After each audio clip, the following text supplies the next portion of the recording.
Hey, welcome to Film Fanatics, three film geeks discussing movies new and old. My name is Dan. My name is Justin. And I'm Joe. This week, our new releases include the second film in the Hunger Games series, Catching Fire.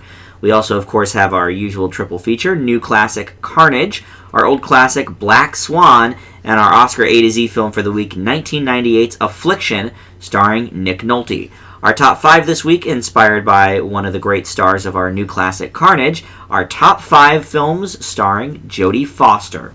First up, though, is our news item this week, and that is Sony's co-chairman Amy Pascal announcing this week that next year Sony will be trimming its slate of films from making more than 20 in recent years to 18 next year. And while in 2013 they released 9 summer films, they will be releasing just 4 in 2014. She said they'd also be looking at every single component of a film's economics and will not work with directors any longer that don't respect the budgets laid out for the films. Now, my big concern is that they are going to focus more on the big budget movies and trim some of the more independent films, and that kind of frightens me, but I do like the idea of having a slimmer slate, because obviously we see a lot of movies that are not very good. So I think it depends on the direction that they're going to take it. I think part of the reason they're doing this is because some of their summer blockbusters, including After Earth and White House Down, were big failures. Joe, what do you think when you hear this news? Well, I can kind of understand your fear, though I don't think we know for certain what films are going to be cut. True. So I wouldn't get too worried too soon. I think overall it's actually a good strategy because I've always kind of been a big believer of the whole concept of quality over quantity. Mm-hmm. So if they cut a couple films off the roster, I think that it isn't necessarily a bad thing as long as they just put more time and effort into it to produce better films. And you might be right. They are probably going to focus on bigger budget films for the summer, but I know that Sony has a couple good things in line for that. Like, I believe Amazing Spider-Man sequel is one of them. That's a Sony property. I mean, if they take more time and effort to produce good films like that, it's fine. But hopefully we won't lose some good independent ones. Well, and I also think it's a good sign that they're specifically cutting their summer. I believe some of the viewerships were down this year from the previous one because of certain lack of quality for bigger budget movies during the summer, because there were a lot of stinkers. Right. So yeah, definitely if they cut the budget back and just lean it towards specific films, I think that it could be a good thing overall. Yeah. Very positive. I think it could definitely be a good thing. Justin? I'm definitely with him on this one. I think less is definitely going to be a whole lot more. Dan, it's really interesting to me that you took the stance that it would mean a lot less indies. I see where you're coming from in terms of summer releases, but I don't necessarily think that would be a scarlet letter. I look at it from the perspective of the Weinstein Company. Yes, they also don't release a whole lot of movies every year, but obviously Sony's not on the same wavelength. But I think it would be very interesting to see how that plays out. Well, this does include all of their properties. So it does include Sony Classics, which does, a lot of the Woody Allen movies and stuff like that. Right. My big concern with this one is that it might be a little bit too much structure. For a lot of movies, a little breathing room can go a long way, but too much can exhaust it and film never comes out or becomes a production nightmare and so on and so forth. Mm-hmm. I can understand why they want directors to respect their budget boundaries, but at the same time it also concerns me that that may become too much and we might get something a little too safe or something that they just think is going to be there to make money. You think it'll affect the industry negatively? I wouldn't say negatively. I would say because there's less coming out, there may be more focus on reception towards those films. Mm-hmm. Or it could mean that less people want to see said films because there's less coming out, and once you've seen them, there's no point in seeing them again. However, if the films are good, that brings more rewatch value, hence ticket sales. Like I said, I could really see it going both ways, so I'm curious to see how it will play out. And on the same token, when I was a kid, there were movies that were out for 9 months, a year. E.T. was out for over a year in not even second-run theaters, in, main first-run theaters. And now, a lot of the movies that come out last 3 weeks, 4 weeks. If that. And then they're gone. Ender's Game is already out of most large theaters, and that came out, 3 weeks ago? Barely, yeah. Barely. And, okay, it wasn't a huge runaway hit, but it's still pretty quick. It's still pretty quick. Well, you got to remember, as I'm sure you do, back in the day, they didn't produce as many films. Well, and I think that's sort of what Sony's getting at. That maybe, you don't flood the market as much, and less is more. Maybe less is more, and you get more quality. All right, well, let's move on and talk about our new releases. And first up, we got to talk about The Hunger Games: Catching Fire. Now, we are recording this at the end of the weekend when only the estimates have been in. But thus far, the estimate for Catching Fire is $161 million for an opening weekend, which, if that sticks, is the fourth highest opening of all time and the number one highest non-3D opening weekend ever. Ooh. However, it's only about $1.5 million ahead of Dark Knight Rises.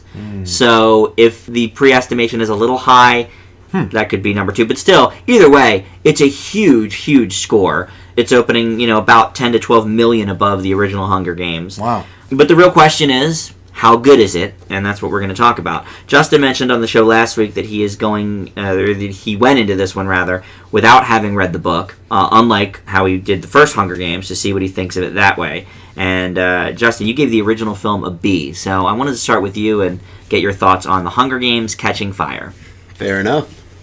As Dan said, I did not read the book prior to watching this. To be honest, I don't think it impacted my experience that much, but the film does have some good things and some bad things going for it. But first I want to talk a little bit about the overall synopsis. So after returning from the Hunger Games, Katniss Everdeen, played by Jennifer Lawrence, struggles with the balance between her newfound celebrity, with her fellow Victor Peeta Mellark, played by Josh Hutcherson, and maintaining her original private life. However, after the districts begin to view Katniss as a symbol for revolution, President Snow, played by Donald Sutherland, seeks new means to crush all victors of past Hunger Games. Catching Fire has some major improvements over its predecessor, but that's not to say it's not without some major setbacks as well. While it's safe to say that the new choice of director, Francis Lawrence, who most probably know from I Am Legend, has a firmer grasp on the sci-fi genre than past director Gary Ross, he still has his issues bringing the film to life, both in terms of narrative and in style. He does manage to tone down Ross's exaggerated vision of the future, while still keeping the story entertaining despite taking 20 to 30 minutes to actually get moving in the story. However, once we're in the actual games, the action lacks the certain edgy, intense brutality that the original film had, and it's just not the same. Lawrence and Woody Harrelson, as her mentor Hamish Abernathy, are fantastic, alongside newcomer Jenna Malone as Joanna, but the other leads, particularly Hutcherson, are painfully underused, and they leave a whole lot to be desired throughout the film. Though the biggest issue with this comes from the abrupt and kind of awkward cliffhanger finale that just becomes infuriating at how much they leave unanswered and unexplained. It just offers nothing more than a means to get excited for the next movie. To be fair, Catching Fire may be a slight, and I do mean slight, step up from the original Hunger Games, but it still has much to learn for the two-part conclusion Mockingjay that I truly hope it takes into consideration. The Hunger Games: Catching Fire gets a B. So same grade, just a tweak better. Slightly. Yeah. Very, very slightly. That's a little disappointing. But I have to say, I may actually adopt your method of watching Mockingjay Parts 1 and 2, because I think for me, reading Catching Fire ahead of time was a blessing and a curse. There were definitely some things that, as you'd expect, were fleshed out more in the book, and of course you get Katniss's inner monologue on every part of the story, and I understood more of what was happening in the film because of it. However, because this one has a big twist at the end, a bigger twist than the original, I thought, I felt cheated with a lot of the suspense. And I guess it comes down to this when talking about a book versus a movie. The first movie strayed from the book in several key ways, so it was a little bit like a new story. With Catching Fire, the film kept very close with respect to the book. So essentially it was like I was seeing the movie for the second time, and I think that took away a little bit for me. And so with book 3, I think I am going to read it like you're going to do with Catching Fire after I see the movies and see how they compare. I gave the first movie an A, if we'll remember from the last podcast. I thought it was great. I thought the changes they made from the book, for the most part, were good ones. However, with this one, because it stuck so close to the book, I think they left out a few key things. I would have liked to hear more about certain things and have other things explained a little better. But I have to say, I do like what the director did with the look of the games. I think the games in general in Book 2 compared to Book 1 are a little more palatable for the screen, let's say. But I also agree that Josh Hutcherson didn't have a whole lot to do. He even joked when he hosted Saturday Night Live this weekend in his monologue that he's pretty much the person that when he shows up in the film, you know he's going to get hurt quickly and then people are going to have to carry him the rest of the movie. And that is kind of how I felt about his role as PETA in this. I did like Joanna. I think there were a couple other of the new tributes that were played by good performers. Some of the new people were kind of wasted through no fault of the screenplay because they didn't have much to do in the book either. But I liked that we got to know more of the tributes, because in the first one we only really got to know Rue other than Katniss and PETA, and here we got to know about half a dozen of them fairly well. But I completely agree that the ending of the film is so completely abrupt, and you've got all this great action going on, and then it just stops. And that's exactly how the book was, so it's through no fault of the movie script or the director or anything. It's just that's how Suzanne Collins wrote it. But to me, it left me very unsatisfied. I do give Catching Fire a slightly higher grade than you, but for me it is a lesser film than the first on the whole, and I give Catching Fire a B+. Joe, what'd you think? Well, I saw the film twice because I really wasn't sure what to think of it the first time.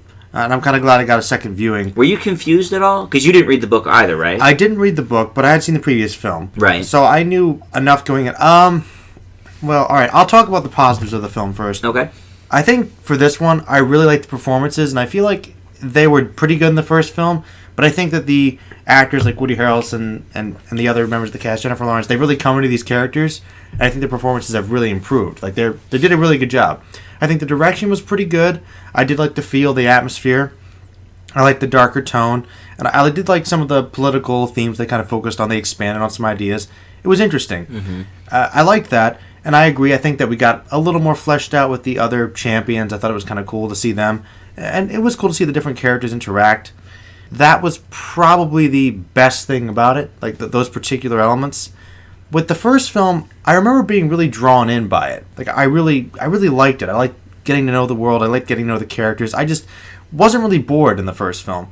And I felt like for this one, I think as Justin said, it takes a while to get going. And I honestly was borderline bored at points in around the first act of the movie. It does pick up and get more interesting about half an hour in, but the beginning of the movie was pretty slow for me. I also kind of felt that the games really weren't as intense for me, as you guys also mentioned. I didn't think it was as gritty, as intense, and I really didn't feel like there was that much of a sense of danger for the characters. I thought that there was like killer fog and baboons, and I just didn't really get into it. It didn't really frighten me. I wasn't really that invested in the characters because I just felt like, well, they're going to make it. And that's not because there were sequels. It just didn't really grip me quite as much as the first games did. I'm not really sure why, but that didn't really work for me either. And my biggest problem, as you guys both pointed out, is the ending. I thought that the ending for the first movie was a bit rushed, but this one was even worse. I thought the twist was kind of clumsy and weak and poorly handled the last 5 minutes of the movie. I wasn't entirely sure what happened, and I just thought it was really kind of thrown in there, and I guess I'm somewhat interested for the next film, but it left me kind of feeling mixed, which is why I'm glad I saw it again. But overall, I thought it was a slight improvement over the first film in some ways, but overall, I honestly thought that the first film was better executed, and I enjoyed it slightly more, though I did like certain things like the performances in this one. So I'm going to leave Hunger Games Catching Fire with a B. Yeah, I mean, I feel the same way. Your grade for the first one was what, a B+? Yeah. I'm kind of in the same boat as you. You know, I really enjoyed the first one better, and maybe it is because book-wise, I think Catching Fire is a much better read than the first book. I've heard people say that. And so because maybe the first movie strayed a bit from the book and changed some of the things I didn't like about the book, and this one stuck so close to the source material, but it was less suspenseful because of that for me. I will say, though, about the less intense nature of the games. I agree, but when you sort of consider that these are all former champions of the Hunger Games, and there's a pretty crucial scene right before the games start where they all hold hands to show their solidarity. It was a cool scene. And such. It was a cool scene, but it sort of gives you the impression that unlike most of the Hunger Games in its 75 years, where it's just these kids facing off against each other with few exceptions, very little training and that kind of thing, sort of going into the unknown, these guys all sort of know not quite what to expect, but sort of like if you watch Survivor and then they do the Survivor All-Stars, it's a little bit of a different attitude. So I don't think that's necessarily a fault of the direction or anything like that. I think that's just how they designed the 75th annual Hunger Games. The quarter quill. The quarter quell, as it were. Well, I can understand that perspective. However, I would expect that since they were better trained champions going against better trained champions, it would be more intense. But understandably, the context of what's going on, it doesn't quite work, but they have some good villains in there. Let me ask you gentlemen something, because this bothered me throughout the entire second and third act of the movie. This will probably sound like a spoiler, but I promise anyone listening this is not. How'd you guys feel about the tributes acting as allies?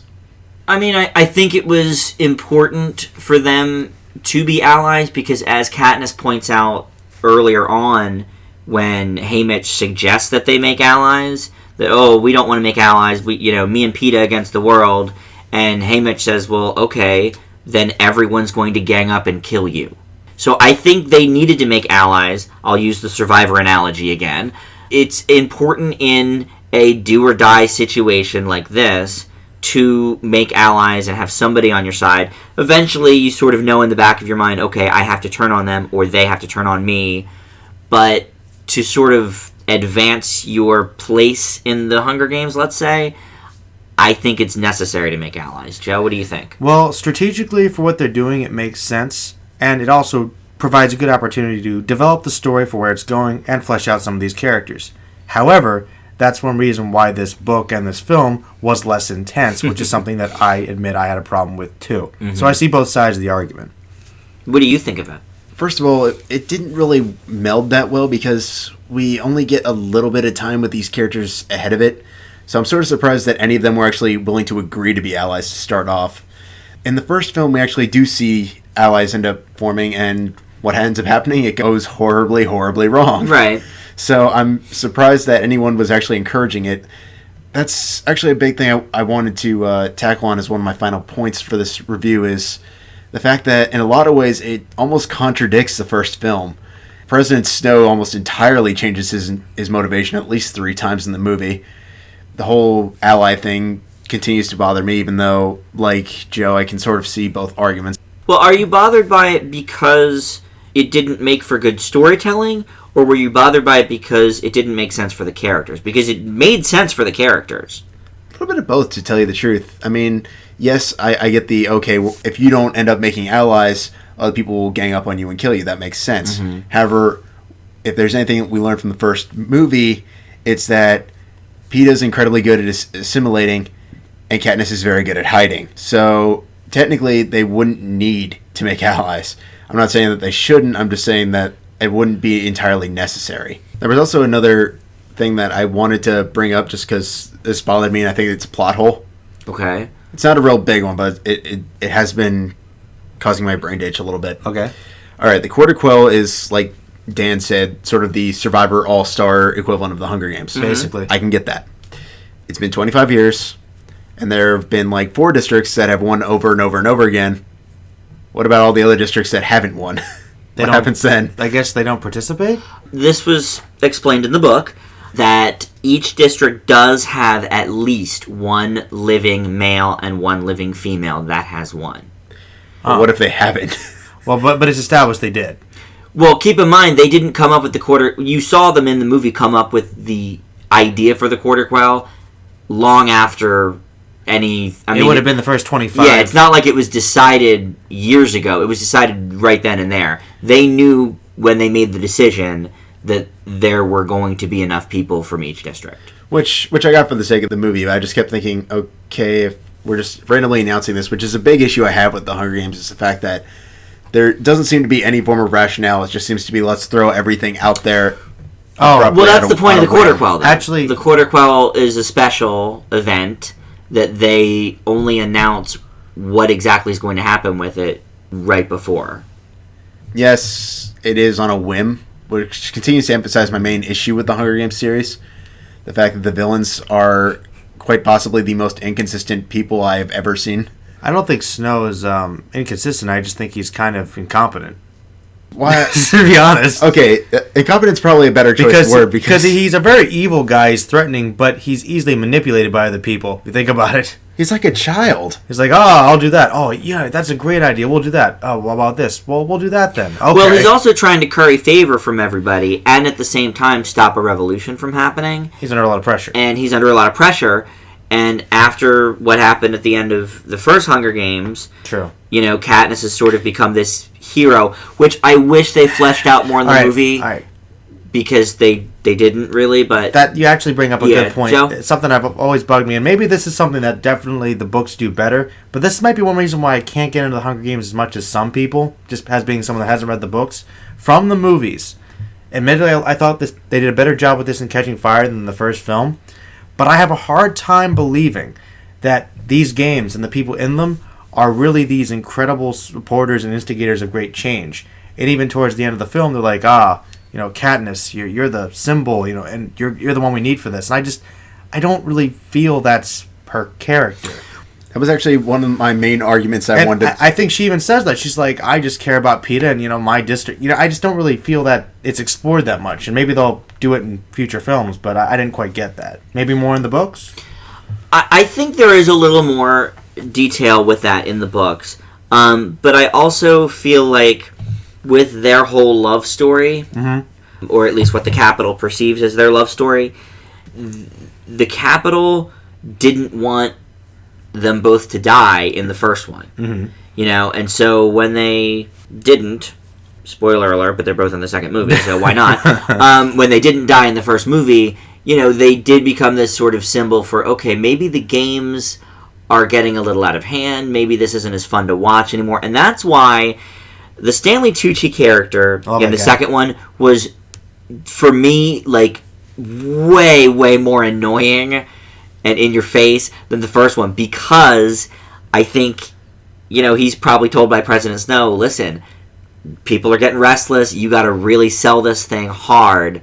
And so he pulls out all the stops. He was trying, and he pulls out all the stops for it. He was infuriating, but I think that's why I liked him so much more in this one. I thought he was enjoyable than in the original, because he felt like the exaggerated, ridiculous host that he needed to be, instead of in the first one where we basically just get a montage of him and then he's just sort of like the unofficial narrator. By the way, there's actually something positive I thought about this film that I thought was fleshed out better. I actually liked the romance better in this film. It felt a little more natural to me. Yes, I did too. Though I do feel that PETA is kind of dead weight most of the time, I do like his character more.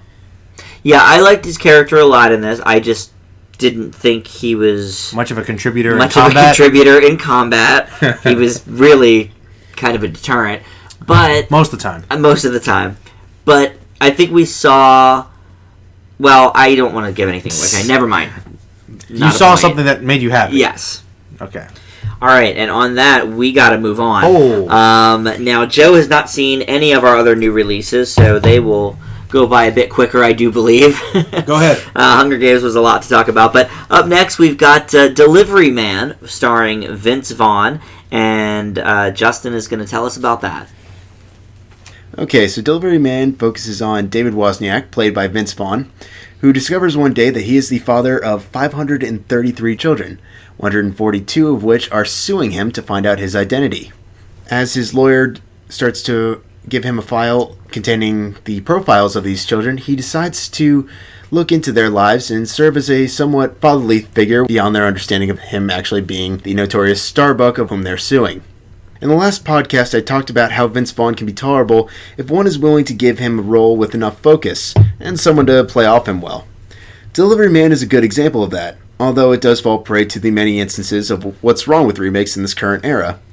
It's essentially a shot-for-shot remake of a relatively recent film known as Starbuck. Chris Pratt, who plays his lawyer, ends up getting the majority of the more entertaining lines and plays them off rather well. Unfortunately, Delivery Man is nowhere near as funny as its source material, but does carry much of the same spirit. So for that, I'll give it a C. Yeah, I actually started watching Starbuck when it first came to DVD a few months ago on your recommendation, and realizing about 10 minutes in, just based on the previews I had seen for Delivery Man, that it wasn't just the same story, it's basically the same script. I turned it off because I knew we'd be watching Delivery Man for the show here, and I didn't want to love it and then too harshly judge the American version because of it. But I'm not sure it would have mattered. Delivery Man really isn't much to write home about. I think part of why Vince Vaughn always plays the same basic character, which doesn't necessarily work for Justin, but Joe and I usually seem to like, is because his movies are, by and large, written for him, or at least with him in mind. Since Starbuck was already an existing film, and Delivery Man has the same basic script, and was even directed by the same man, Ken Scott, it's no wonder Vaughn is out of his element here, and it shows. His take on the lead role falls flat, and the movie as a whole is just not funny. Justin's absolutely right when he says that Chris Pratt, who you might know from Parks and Recreation, gets most of the film's laughs, and there aren't that many to begin with, as David's best friend and lawyer, but that's about it. However, the movie does have a ton of heart, and some of the emotional notes do actually hit properly. I'm interested in revisiting Starbuck and watching it all the way through to see how a different actor handles the lead, but like Justin, I as well give Delivery Man a C. Joe, no real interest in this movie? I mean, I like Vince Vaughn. Mm-hmm. I thought it looked like it had an interesting premise. I was kind of interested in seeing it. I just didn't get a chance to this weekend. I might check it out, but if you guys both gave it a C, I can't imagine I'd give it much higher. Mm-hmm. Yeah, and audiences, I think, are starting to turn on the whole Vince Vaughn shtick as well, because this movie opened with a little over 8 million this weekend, which is less than half of what The Internship and The Dilemma both earned in its opening weekend. Yeah, he pumped out a couple this year pretty quickly. Mm-hmm. Yeah. Justin, what did you give Starbuck? Starbuck was a B. Okay. And was it because the lead was more likable? I think the comedic timing was a little bit better. It had a better idea of what it wanted to do. My biggest issue with a shot-for-shot remake is the fact that what works at a certain time for a certain culture does not necessarily translate into another aspect. In this case, an American remake. But yeah, it's a little bit of a mystery. Yeah. But all right, well, let's move on here. Our next film is All Is Lost. Now, Robert Redford, whose character is not named in the film, is living in a boat somewhere in the Indian Ocean. It's never explained why he's there, and Redford is the only actor in the entire film and has a mere handful of lines. The concept is intriguing for this movie, but when I realized he's a man of few words, even talking to himself, I wondered how it was going to work, playing not only like a one-man show set to film, but almost as a sound effects-only film. Now, Redford is fantastic and is having a great little acting renaissance lately, with The Company You Keep earlier this year also getting a good grade from me. But what All Is Lost suffers from, like I talked about in my review for Gravity, all films of this sort of fall prey to, by design, the catastrophe every 10 minutes gets resolved, then another one is just around the corner. In the very beginning of the film, Redford's boat springs a leak, and the catastrophes start from there and keep going. But the similarities to Gravity of that and the great acting end there. All Is Lost doesn't have the special effects to back it up, and as Life of Pi showed us last year, a Lost at Sea film can be very visually dazzling, but this just wasn't. It didn't have great CGI, and while I appreciate the concept that we didn't know who this guy was or why he was living on the boat, it might have been nice to get a little bit of exposition at some point, and maybe one or two less catastrophes. But Redford is great and should earn himself a Best Actor nod for the movie, if nothing else. I give All Is Lost a B. Justin, what do you think? Robert Redford has proven his talent both in front of the camera and behind it. This is a performance out of him literally like no other. The majority of his dialogue comes at the very start of the film, and what follows gets limited to only a few minor phrases in regards to his current predicament. This is a one-man show in the very sense of the word, and it's understandable this will likely divide audiences. It's kind of a pity because this is really one of the year's best films. Throughout the entire film, the audience feels Redford's tension and his constant battle to get rescued. My only real issue, and it's an incredibly minor one, comes from while the cinematography is spectacular, the fact that it's shot on cheap cameras does seem a little too low quality. Particularly during some of the water sequences where it almost feels like it's done on a home video camera. Mm-hmm. That said, this is a fantastic film that I really hope gets seen more as it comes to DVD and Blu-ray, and I give it an A. Yeah, Redford is so great, and I've never really seen a one-man show set to film. I mean, you hear about one-man shows on stage all the time, but even these movies like Castaway or like Gravity have a beginning and an end that involves other people. And this was truly, I mean, at one point he gets a radio slightly working and you can hear sort of static and not even, I mean, a voice obviously, but it's so staticky you can't really even tell. Mm. It really is truly a one-man show. And for that, I have to applaud it. I just wish it was executed a little bit better. I have to ask you, you mentioned the matter of the incidents happening. Mm-hmm. One thing that I thought was interesting is how it sort of took each day as sort of an episode. I was just wondering, from your gripe with it, do you think that made it worse for you? Or no, actually, that's a good point. I think that probably made it better, but it starts out with the first incident with the hole in the boat, and then it's 7 days go by. So we have 7, big major catastrophes. 2 of them were storms, and the same storm pretty much. At one point he was in the boat, and then at another point he's in the lifeboat, but it's still the same storm. So it just sort of was like, okay, I know it's a different day for him. We just saw it 25 minutes ago. I don't really know what the answer is to, I guess, satisfy me more on that kind of stuff. Because like I say, by design, these films kind of have to do that. They don't have any other choice. I agree. It's like being upset at a horror film for, having a runaway killer. But, to me, it's just not that compelling when it just keeps happening over and over again, I guess. But, I mean, there's no doubt about it that Redford is going to get an acting nod for it. I don't know if he'll win. There's a lot of competition this year. But if he did win, I certainly wouldn't be upset about it. Oh, no. I mean, the guy's a master at the craft. He is. So, all right. Well, to close out our new releases, we have our home media moment. And we thought we'd give this one a try. I'm a Ryan Gosling fan, and this one didn't get a huge theatrical release, so we certainly didn't get to see it until now, and that is Only God Forgives. So, Only God Forgives focuses on Julian, played by Ryan Gosling, who runs a Thai boxing club as a front for an underground drug smuggling ring in Bangkok. After his brother is killed for murdering an underage prostitute, their mother, Crystal, played by Kristen Scott Thomas, flies out for vengeance against those involved. Only God Forgives is one of those films that really benefits from a reflection after viewing. There's a great deal of subtext in this film, and that will likely bother the majority of audiences, which, as the reception on Rotten Tomatoes has shown for itself. That said, director Nicholas Winding Refn, the director of what most people would consider an often Oscar snub movie, Drive, presents a film that's cinematically gorgeous, albeit all too short.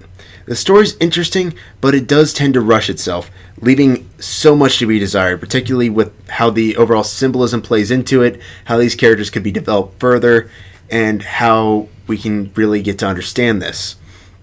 Refn's subtlety works so well in Drive, but it tends to betray him and makes the film often kind of awkward. I can't say it's a great follow-up to Drive, but the artsy crowd might find its stylistic nature very interesting. And for that, I give Only God Forgives a C. I can't believe you thought it was too short. Making it longer would not be one of my recommendations for this movie. This is the kind of movie, and we've seen a few of these in recent years, that I absolutely loathe. It's dullness and weirdness and awful directing disguised as art. Like Justin said, Refn and Gosling teamed up for Drive in 2011, and where that film had a few of the same ideas, especially on the directing end, it also had a great storyline, emotional impact, and top-notch acting from not only Gosling, but people like Albert Brooks, Ron Perlman, and Carey Mulligan. Only God Forgives has none of these things in the least. Even Gosling, who I really like, gives a completely terrible performance here. Unlike Robert Redford, Gosling seems to be in a downswing at the moment. In 2011, he had 3 really great films, didn't release any movies last year, and then this year, he had the very average Gangster Squad, The Place Beyond the Pines, which I personally liked, but audiences were very divided on, and then this piece of garbage. I can appreciate, I guess, that Refn is trying to do something, but what he's trying to do, I don't know. I was so bored with this movie, and I just have to give it an F. Sorry, Justin. It's fine, Dan. You and I do not see eye to eye on stylistic nature, and that's okay. That's something we definitely need for this podcast. And I loved Drive. You know, we didn't get to talk about that for the podcast. We did watch it for a new classic about a month before we started doing the podcast. I gave Drive a solid A. And I would give it to... And yeah, it was I would great. agree with that, yeah. But this one just did less than nothing for me. Justin, what do you think about the acting?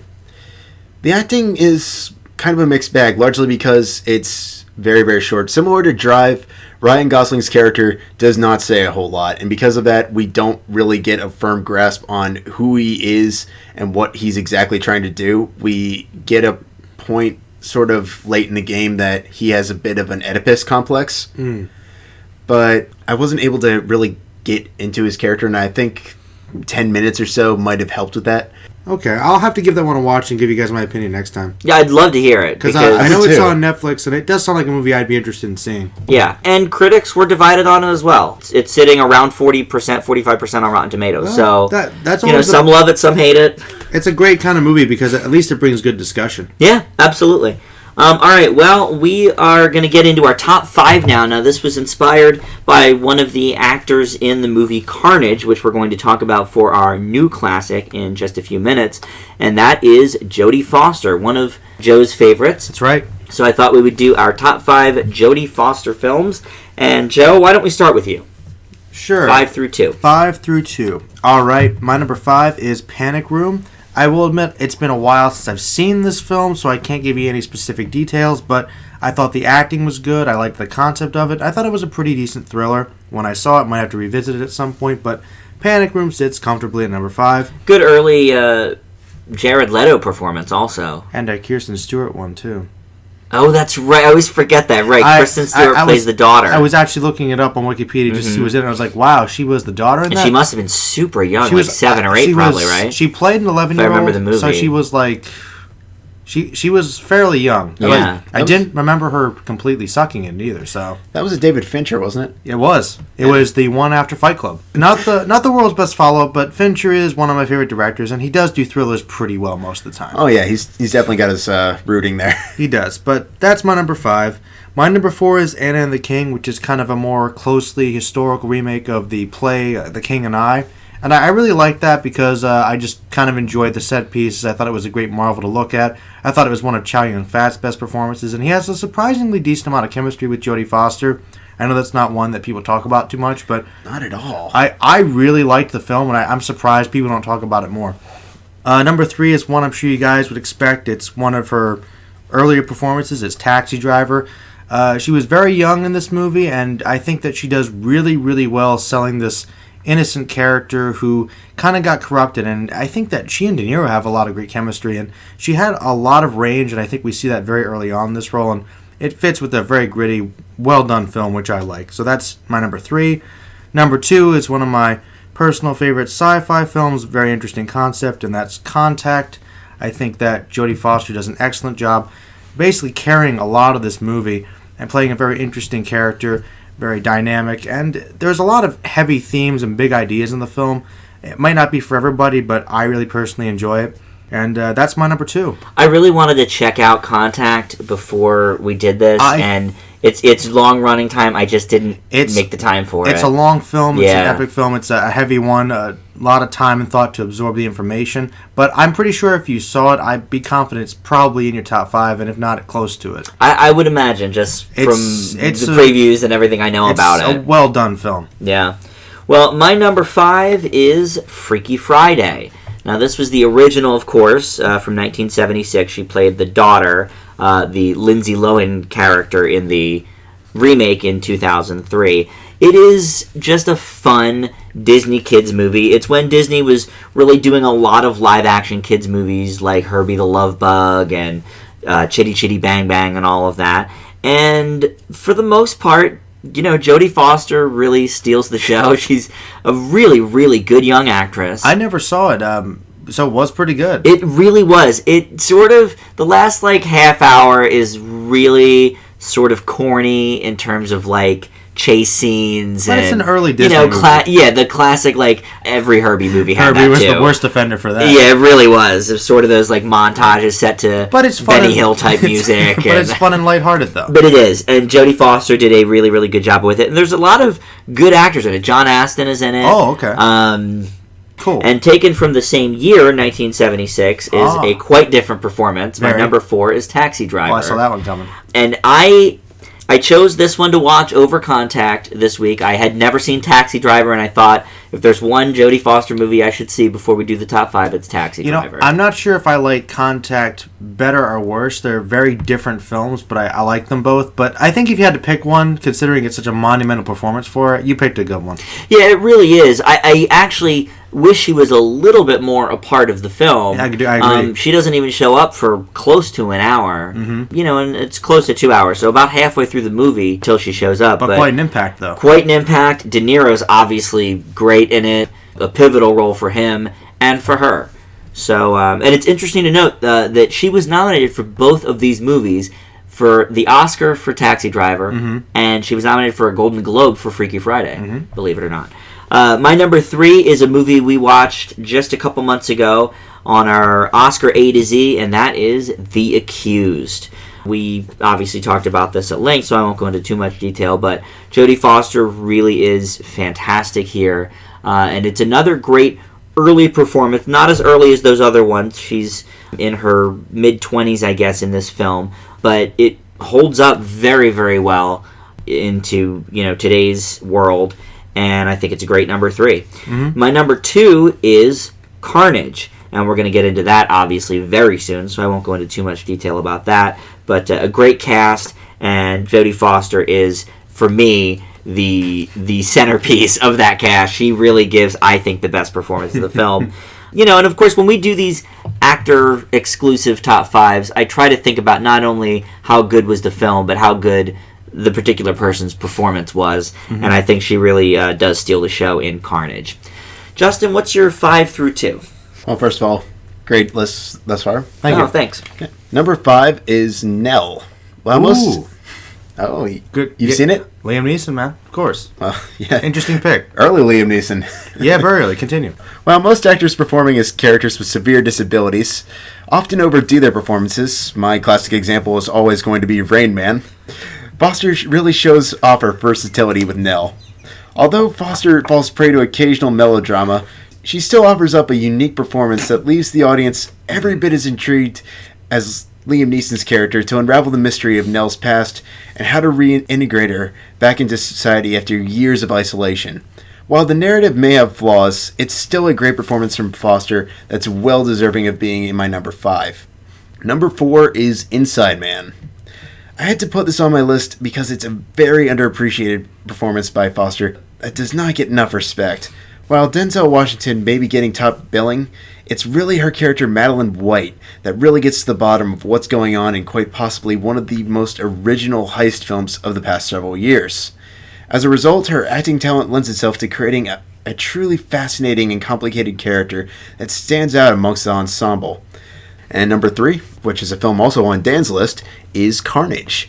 As always, whenever we're discussing a movie on our list that's being reviewed later on in the show, I'll keep it brief, but this is a great example of just how well Foster invests herself into a character in a film. I can't say that any of the ensemble characters are particularly likable, but she's every bit as hilariously dark as the theme of the movie itself amongst her three fellow equally good leads, and for that, I make it my number 3. And my number 2, the one that got her the Oscar for Best Actress, The Silence of the Lambs. In her role as Claire Starling, Foster presents the audience with a character that serves as a more than formidable opponent to the infamous Hannibal the Cannibal Lecter, played by the very ominous Anthony Hopkins, in uncovering a truly terrible crime. Aside from tackling the investigative side of her character, the best aspect of Foster's performance comes from when she explores the more vulnerable sides of her character, much to the request of Lecter himself. She may not have stolen the show as much as Hopkins, which is why I can't make this my number 1, but it is really a great standout performance for her. Good number 2. Joe, let's hear about your number 1. I feel like it's been discussed on someone's top 5 before. It's quite possible. Okay. First, I want to say, guys, you appreciate the work of Jodie Foster. These are all good movies. These are every movie you've listed. I think is good to some respect. She's given some great films. She picks them well. Please watch Freaky Friday. I have to. I want to know what you think of it. I will, because I think that's the one that's been mentioned that I have not seen actually.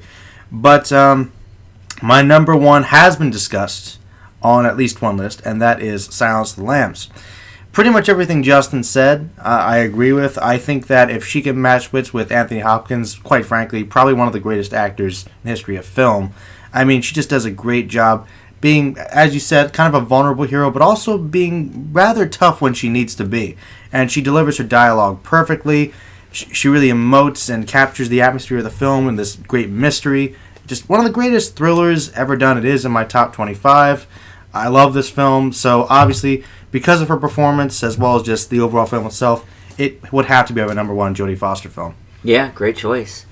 I have to point out, too, that even in a subpar movie, Jodie Foster's one of those actors that always elevates a film. I don't think I've ever seen her give a bad performance. Like Morgan Freeman is another one I think that, if he's in it, even if it's a D movie, it goes up a little bit because Morgan Freeman's in it. And I think Jodie Foster's the same way. It's kind of funny you mention that, specifically Morgan Freeman. There are some actors and actresses I've joked with people like, and it's true. I think that she really invests in her roles. And Morgan Freeman's a great example too. I think sometimes he's had more fun, but yeah, there are some actors that they do give a good performance and they do elevate films, and I think she's one of those people. Because there's a lot of films, obviously, that we're not discussing, Like, example, Elysium. I mean, Elysium was a good movie. Maybe not fantastic, maybe not a masterpiece. But her performance was great Her performance was really good. It's probably one of the best things about the movie. I wish we had more time with her character, because she was doing a good job with what little she had. Yeah. But my number 1, much like yours, Joe, and Justin's number 2, is, of course,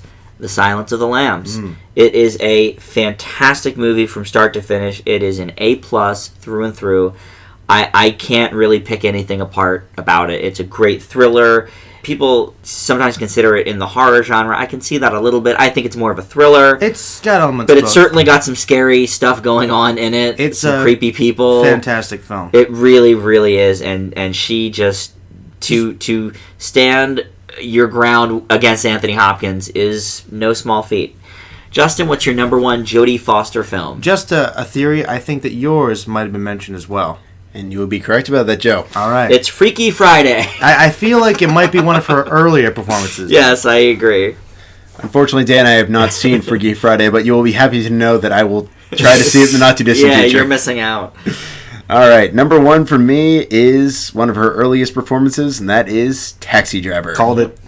It is a great performance for a number of different reasons.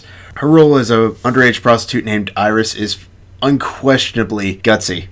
And yet she plays it with such a sense of lost innocence at a young age that it becomes perfectly clear why Robert De Niro's Travis Bickle decides to end up going on a rampage to try and protect her. Admittedly, it has been a long time since I've seen this film, and yet I still remember how much I love this character and how much she really made me feel sympathy for her. I actually agree. I remember watching it, and I really felt like I wanted, like Travis, to actually go out and save this girl. She did a good job, just, once again, like a lot of roles, just getting into that character and bringing it to life.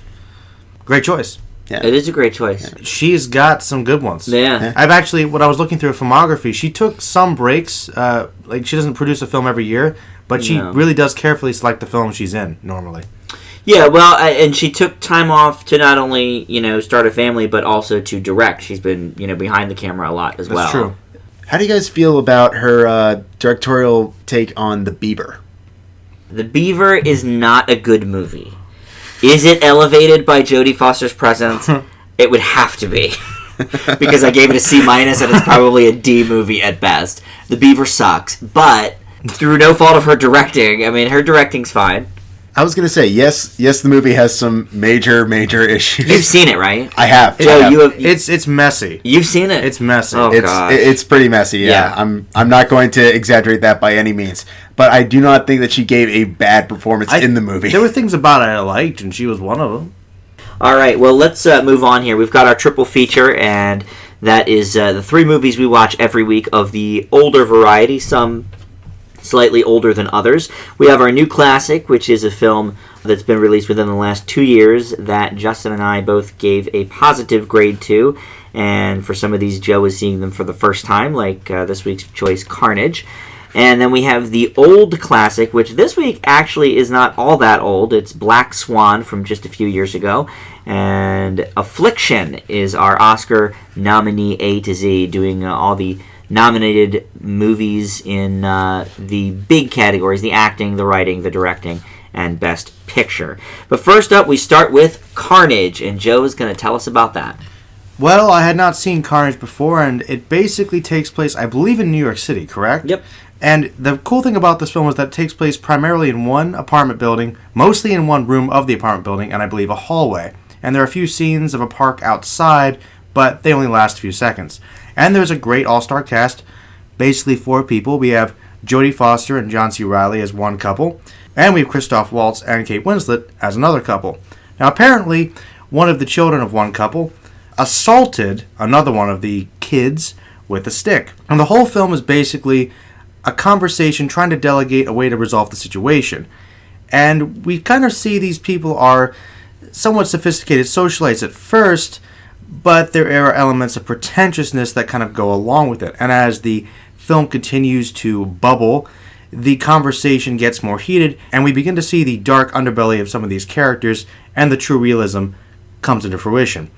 And I have to say, the best thing about this film, well, really there are 2 great things about this film. Number 1, I would say, is the writing, particularly the dialogue. The dialogue is so unbelievably realistic and yet incredibly frigid at the same time. It's amazing how cold and callous it is in the beginning, and just how gritty and realistic it evolves into over time. And the thing is, it doesn't rush into it.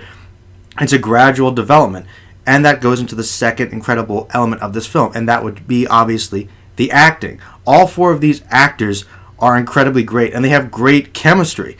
And that is complemented perhaps by a third element, which would be the directing. And I believe it's Polanski, correct? It is. And of course, Polanski, love him or hate him, the guy makes pretty good films for the most part, and he really knows how to get these great performances out of these actors. Complemented with the writing, it's a really, really interesting story. And the thing that's really cool about it is you don't see too many films that really bring out a great story, focusing on these really interesting ideas and themes, but being so grounded and realistic through dialogue. It's just something you don't see that often, and admittedly it's somewhat minimalistic, but that's kind of its charm. And I do like some of the contrasting ideas in this film. I do believe that I would like a little more development towards the end of the film, and as Justin predicted, I thought the ending was a tad rushed. Not very much so, but it did deliver the point that it was trying to make, and I'm going to give Carnage a solid A. Wow, Justin, I think you predicted before we watched it that he was going to go A. I thought maybe A-. Alright, I will say this much. Tell me. I was thinking I was going to give this film in the C range, maybe lower. Really? From the first 5 minutes or so. Because I thought these characters, in addition to being incredibly unlikable, I just thought that this plot, which pretty much goes in leaving like everything to the imagination, doesn't tell you anything, it just kind of leaves you stumbling around in the dark trying to figure out what's going on, because there is no exposition. Mm-hmm. It evolves through the conversation. So the first 5 minutes or so of the film, I was actually, I don't want to say kind of bored, but just sort of waiting, and it wasn't really holding my interest. But as it kept going on and on, the film just kept getting better and better, and by the end, I thought this was just fantastic. So I will say, good. You might go into the film saying the first 5 minutes, you're like, what the heck is going on? just go with it, because you'll realize in the beginning there was an established point of the plot line. You just kind of have to pay attention to it. So definitely, if you would watch this film, I'd say just stick with it for the first 5-10 minutes, and then it will build and get better. And I just have to say the acting was so good in this movie. It's so top notch, and the dialogue was great. It's a great formula, and I like how minimalistic it was, but that allowed it to concentrate on the one goal it had, and through that one goal, it had a lot of great ideas. I really liked it. Yeah, I personally love movies that take place around just one or two places. In this case, like you say, the one apartment and the adjacent hallway, other than the two very brief opening and closing scenes at the school playground. But it's mostly centered around one couple's living room, and that's the Longstreets, which are played by Foster and John C. Reilly. And it's based on the play Gods of Carnage. You could see how it would have been performed on the stage as opposed to film. It would look basically the same. But what Polanski does in the film is really puts you in the room with these four people. You're right in the argument with them, and they're all completely neurotic in four separate ways, which I think is interesting. The topic of two couples getting together to try and settle an argument between their two elementary children is so basic in nature, and it just keeps escalating and escalating until eventually the adults are acting more juvenile than the children that they're trying to talk about. I love that the alliances in the film also switch so frequently. At the beginning of the movie, it's the two couples that are on the same side, and then every 10-15 minutes it sort of switches a little bit, and the topic goes to something else, and an argument starts about this, and then all of a sudden Christoph Waltz and Jodie Foster are seeing eye to eye. And it's really a fantastic exploration of communication, I think. It is. Every year there seems to be a movie like this that's usually based on a play that is very minimal in its approach because of what the script calls for. I mean, one of my favorite films of all time is 12 Angry Men. The entire movie, except for one minor scene at the end, takes place in one room. And I think it's such an interesting way to fill an hour-and-a-half film. It really speaks mostly to great writing, and that's the primary strength. I mean, there weren't even really that many great cinematography tricks in the film. It was fairly basic camera work. It made you feel somewhat claustrophobic, but that's all it really needed to do. It was really carried by the writing.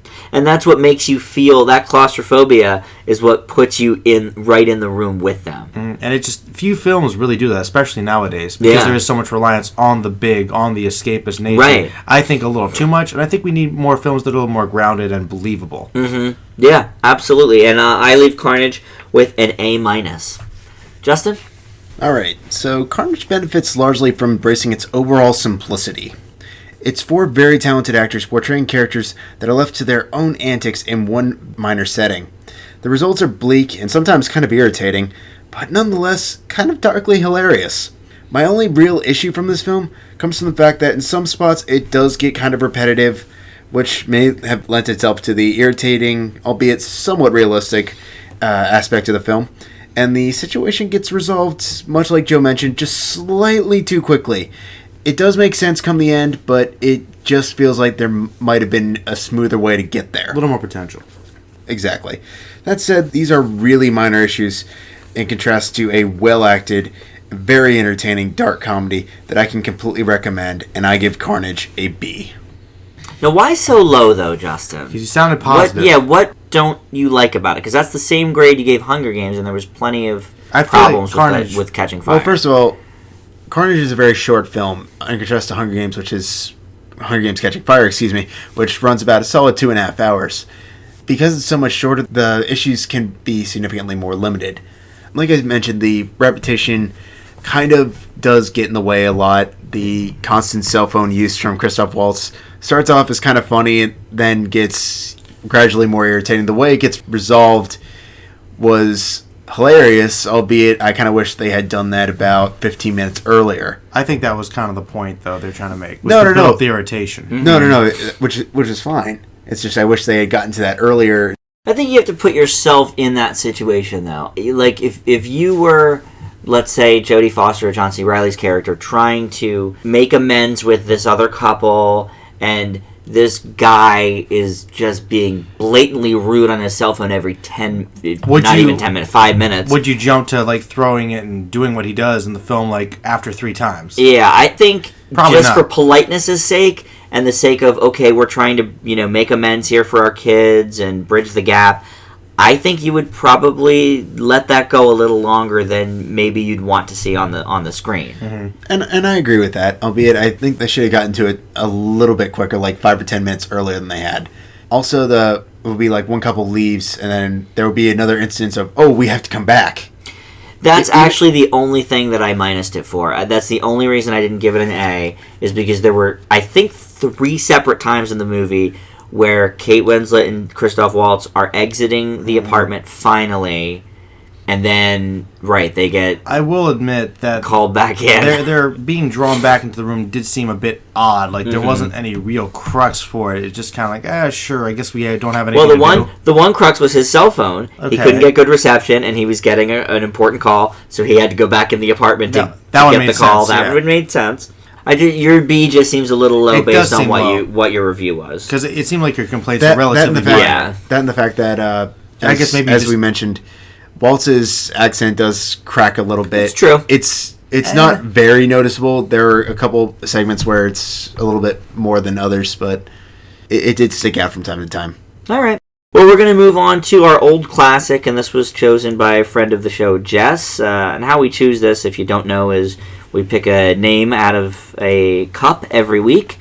And this week, Jess got the call, and she chose for us Black Swan. Now, we are running a little short on time here for the show, and we will be talking about this movie in our Oscar A to Z in just a couple of years, so we won't spend too much time on it, but we do want to give Black Swan its due. And this is Natalie Portman in her Oscar-winning performance. She plays Nina, a troupe member of a New York City ballet, hoping to get her big break in an upcoming production of Swan Lake, just as current star Beth, played by Winona Ryder, is forced into retirement. She vies for the role against a new member of the company, Lily, played by Mila Kunis, whom she befriends but then feels is trying to sabotage her. Also, Nina's mom, a former dancer herself who had to give it up when she got pregnant, played by Barbara Hershey, is rooting for Nina, but whom Nina also feels betrayed by. The entire film is an allegory of Swan Lake itself, and directed by Darren Aronofsky, is absolutely brilliant. It's one of those movies that the first time you see it, and for me this was my 4th time, that once it's over you're so blown away by what you just saw that you can't even find the words. Portman is at her peak, and Mila Kunis is surprisingly good as well. She was, of course, known almost exclusively for comedy before this film, and I thought it was a daring casting choice that really paid off. The execution in the metaphor of Swan Lake and what's going on in Nina's life as she prepares to star in Swan Lake is flawless, and as psychological thrillers go, it's certainly one of the best in a while. I have no real complaints about Black Swan. It is an A+. Joe? Pretty much everything Dan said I completely agree with.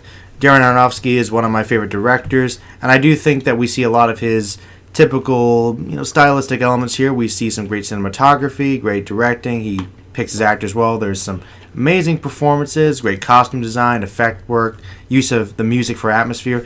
Just a lot of really great, points coming together to really create a really, really good film. It's quite an excellent masterwork. I enjoy the metaphorical elements as well. Yeah. A lot of different levels, and I think Mila Kunis actually does a really, really good job. It's so surprising. I think before this film, I just knew her from that 70s show, so when I saw her, I was really surprised, and she does probably one of her best performances I've seen. Oh, yeah. Just does a great job, and Winona Ryder, not quite as, big a part in the film as I originally thought, but still good.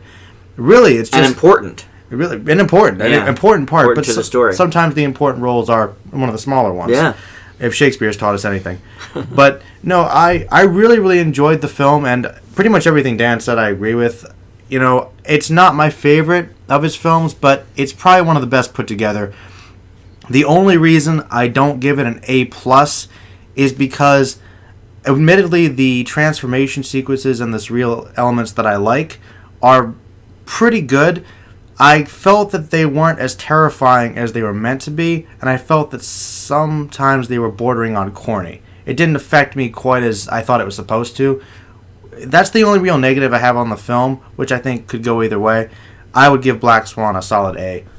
Yeah, much like when you said in your Jodie Foster top 5 that Silence of the Lambs was in your top 25, Black Swan is in my top 25. It's a good movie. It's not just an A+, but it is... The really utmost one of the utmost. Justin, your thoughts on Black Swan? I have to give this film a lot of credit for finding horror elements in quite possibly one of the most unlikeliest of places, ballet. Darren Aronofsky, who most probably know from Requiem for a Dream or his more indie film Pi, takes this concept and crafts a film that truly emphasizes the physical and mental toll that the dance style puts on an individual. Through Natalie Portman's performance as Nina, the audience gets a first-hand look at this level of stress, and the result is undeniably chilling. Although Aronofsky sometimes gets a little heavy-handed during the more psychological elements, such as a seizure-inducing nightclub sequence that kind of serves as a metaphor for desire, the sheer originality of Black Swan, fused with Aronofsky's own twisted style, works brilliantly in a film well worth seeing multiple times. Black Swan gets an A-. What didn't you like about it? Some of the more surrealistic elements I think he got a little heavy-handed with. Some of the cinematography was really good. Some of it was a little off. I wasn't crazy about his Steadicam. I liked it personally. I thought it worked for some of the fast-paced elements. It works. It just feels a little raw for a film like this. It is polished as a film. You're right. Yeah. All right. Well, like I said, we'll get further into Black Swan at some point here when we do it for the Oscar A to Z. We've got a couple of years to go before that, but we will get back to Black Swan eventually. But for this week, our Oscar A to Z is the movie Affliction. Oh boy. And this is a 1998 drama that earned 2 nominations, both of them in acting. Nick Nolte for Best Actor and James Coburn, who won the Oscar for Supporting Actor. And Justin's going to tell us about Affliction. Please, Justin, tell us. So, in Affliction, after a tragic hunting accident occurs, troubled small-town policeman Wade Whitehouse, played by Nick Nolte, goes to investigate. However, his investigation quickly disintegrates into obsession, and it begins to take a toll on everyone around him, particularly when his abusive father, played by James Coburn, re-enters his life. Now, before I go any further, I want to talk about something that struck my interest prior to this. As a clever means to prevent revealing too much of what our grades are before the podcast, Joe and I decided to give each other 5-word reviews of our general thoughts on a film. For this one, I phrased it as a question. Where did it go wrong? And to some extent, I still firmly stand on that. Yeah, it's pretty mutual. It's along those lines, yeah, for sure. The first 10 minutes or so of Affliction are surprisingly captivating, and then it decides to continuously change storylines as if unsure as to what exactly it wanted to do. As a result, there are several occasions, particularly during the second act, where I honestly felt like I was seeing a film equivalent of a first draft script that should have desperately been revised. The performances are good, albeit kind of hard to watch during the more disturbing elements of the film, which keep it from being a complete disaster, and the epilogue does somewhat help make sense of things. As a result, Affliction gets a D+.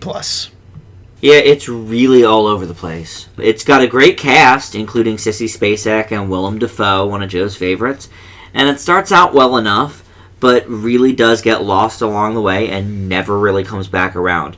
There's things that are shown and you think they'll either come back to them or at least flesh them out, and neither one happens.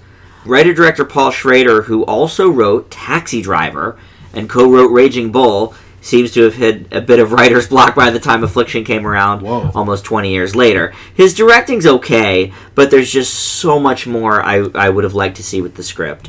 The acting, particularly by Nolte, is one of the few things holding this together, and after a run of a few really good Oscar nominees, this one falls into the just average category. I give Affliction a C+. Ooh.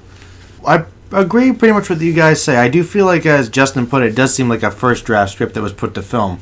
That was an interesting synopsis, and I would agree with it. That worked pretty well. Mm-hmm. I think that this film had a lot of stuff going on. I kind of wish it had just focused on maybe one plot point and then kind of drawn parallels with the past elements and the flashbacks and kind of worked it in. It could have had maybe like 2 storylines and maybe just kind of let some of the subplots go, because it has like a bunch, as you guys said, all touched upon, but very few of them really go anywhere. And I really, really liked the murder mystery idea and kind of building on with Nick Nolte's character's obsession. I thought it was really interesting and paralleling what happened with his father and some abuse issues. It did have some really cool elements. Mm-hmm. And I agree the directing was good. I liked the gritty feel. And I thought the best thing about it, of course, were the performances by Nolte and Coburn, and I think Spacek and even briefly Defoe. Yeah, he wasn't in it too long, but he did a good job. And he had some great narration. Probably my favorite parts of the movie. It really kept me interested. I wanted to know more about what was going on, but plot-wise, it was very messy. Kind of stumbled into boring territory. I did think that the end, as Justin said, kind of brought some things together, but I just wish that it had taken more time focusing on the mystery and left a couple of the subplots going. Just let them go.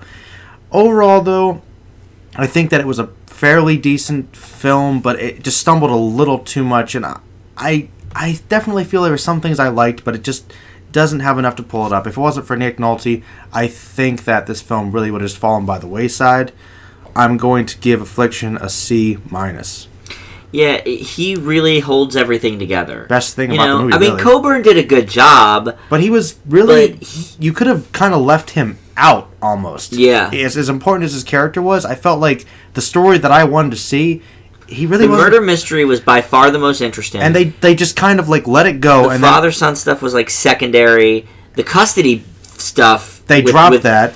They dropped that halfway through, and it was unnecessary anyway. And there were some other elements with his relationship with other family members, like Defoe's character, and some weird conspiracy with his boss and things he might be making up in his mind. It's just not really clear, and it does sort of explain things the last couple of minutes, but by then it's too late. You're like, well, why couldn't we have spent the last half hour focusing on the murderer and kind of delving into this strayed point, taking it one direction instead of having to rely solely on Defoe's finale voiceover. I mean, his voiceover was good. It kind of held things together, but that's kind of sad. That's the only thing that really did. That's what had to, yeah. It's otherwise it just felt like a bunch of vignettes of something loosely connected with Nick Nolte's character in this town, and we're not really sure what story is the most important to follow. Right. Because I agree. I think, Justin, you really liked the father-daughter aspect, which was interesting in the first 5 minutes or so, and then they let it go almost completely till the end of the movie. It's interesting that you bring up the murder mystery part of it. They made that so ridiculously heavy-handed. It was almost generic in some senses in terms of okay, this serves as an obvious metaphor. Okay, his overall suffering, and which leads to a stereotypical conclusion. And it just became bothersome to me. I mean, if I was going to look at this film and do it, I would have probably taken a more straightforward route with it, at least as far as the murder mystery, and just kind of worked the other things in side by side briefly for periods when he takes a break from that.